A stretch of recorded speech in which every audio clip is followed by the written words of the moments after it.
Hey guys, in this video, we're going to talk about how you can leave a WhatsApp group without anyone knowing. So make sure to watch this video till the end and follow up all the steps properly, and let's begin.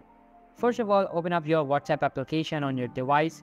Now locate the WhatsApp group you would like to leave, and you can see that it is a group I want to leave without anyone knowing.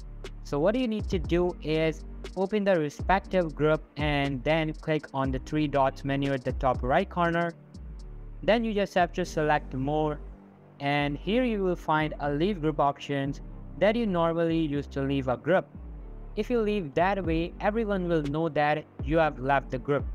So to prevent it, simply press and hold the group and tap on the arrow with the box icon that says archive. What this will do is that you won't get any notifications of the group ever. To remove the group from the archive, simply go over to archive folder and press and hold, and then select that icon again to unarchive the chat. And that's how you can leave a WhatsApp group without anyone knowing. So guys, that's the only way to which you can avoid your WhatsApp groups.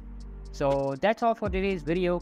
Hope you liked the video. I'll be meeting you in the next one. See you soon. Bye.